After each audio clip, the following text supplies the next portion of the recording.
Somo la Injili takatifu ilivyoandikwa na Mathayo sura ya 20 aya ya 17 hata ya 28. Yesu alipokuwa akipanda kwenda Yerusalemu, aliwachukua wale wanafunzi 12 faraghani, na njiani akawaambia, "Angalieni, tunapanda kwenda Yerusalemu, na Mwana wa Adamu atatiwa mikononi mwa wakuu wa makuhani na waandishi, nao watamhukumu hafe. Kisha atampeleka kwa mataifa wapate kumdhihaki na kumpiga mijeledi na kumsulubisha, na siku ya tatu atafufuka." Ndipo mama yao wana wa Zebedayo akamwendea pamoja na mwanawe, akamsujudia, akamwomba neno, akamwambia, "Wataka nini?"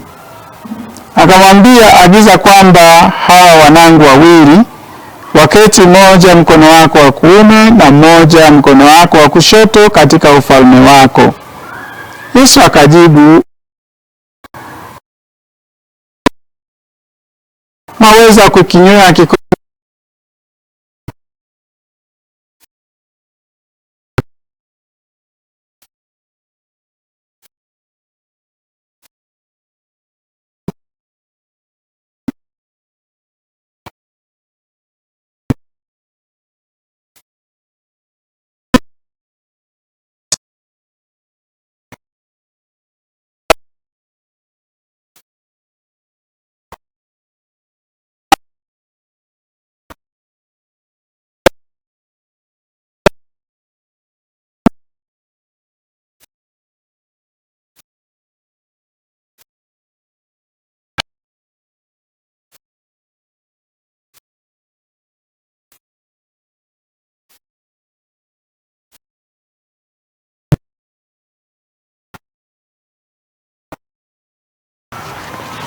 Ndugu zangu wapendwa katika Kristo, tunamsikia Bwana wetu Yesu Kristo akiendelea na kazi yake ya kuwafundisha mitume, leo hii akiwa nao 12 katika faragha, akiwaeleza habari ya mateso, kifo na ufufuko wake, kwamba anapanda kwenda Yerusalemu.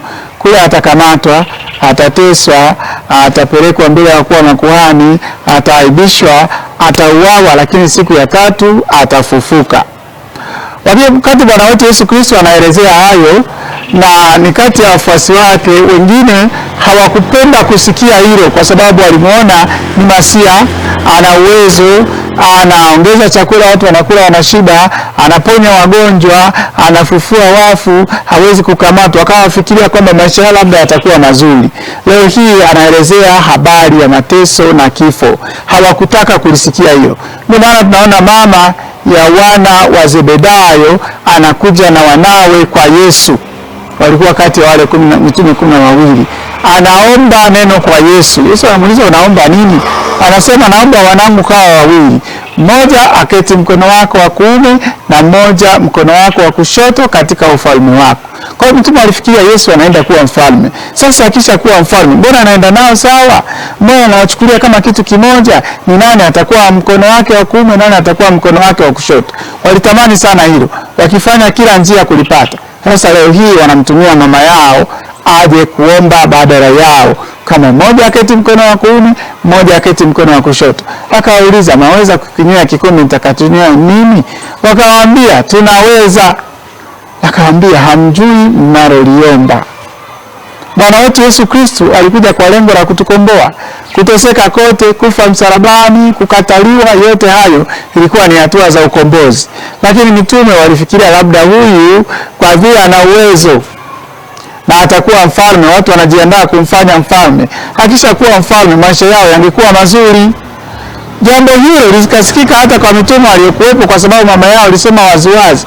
Mitume nao wakawa na hasira, wakawakasirikia hawa mitume wawili walioenda kujipendekeza kwa Bwana wetu Yesu Kristo. Ndugu zangu wapendwa, Bwana wetu Yesu Kristo alimaanisha kwamba mateso na kifo ni kwa njia hii anatuletea ukombozi, na sio kwa njia ya ufalme wa kidunia ambapo watu watamani vyeo, wanatamani nafasi kubwa, wanatamani nafasi nzuri. Hapana.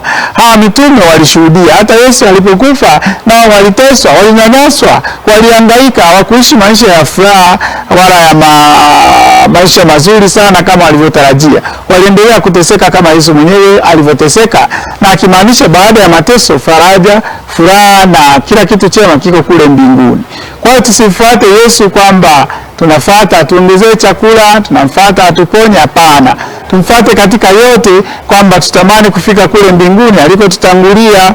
Sisi wafuasi wake tunapopata changamoto, mateso na shida mbalimbali katika maisha, tusifikirie kwamba haya na mwisho hapa duniani, au tukafikiria labda tumekuwa wafuasi wake basi napata mambo mazuri tu kwa ni wafuasi wa Yesu. Hapana, alisema wafuasi wake watamfuata hata katika mateso na mahangaiko hapa duniani, lakini kule mbinguni wataweza kupata malipo, wataweza kupata faraja, wataweza kupata yote mazuri. Kwa hiyo tuwapo hapa duniani kama wafuasi wa Yesu, tusimfuate kwa sababu ya kupata kitu fulani hapa duniani. Hapana, tumfuate kwa sababu tunamfuata yeye kwa maisha aliyoyaishi na mateso na mahangaiko aliyopata hapa duniani. Tuzo kubwa tutarajie katika uzima wa milele kule mbinguni. Kwa hiyo tujitahidi kuishi maisha mazuri sana hapa duniani, kiasi ya kupendelea vitu, mali, wala vyeo, wala pesa. Tuishi maisha ya kujikatalia na kujinyima kama yeye, ili tukiyafanya hayo kwa ukamilifu tukapate tuzo ya uzima wa milele kule mbinguni alikotutangulia. Tumsifu Yesu Kristo. Awabariki Mungu Mwenyezi, Baba na Mwana na Roho Mtakatifu.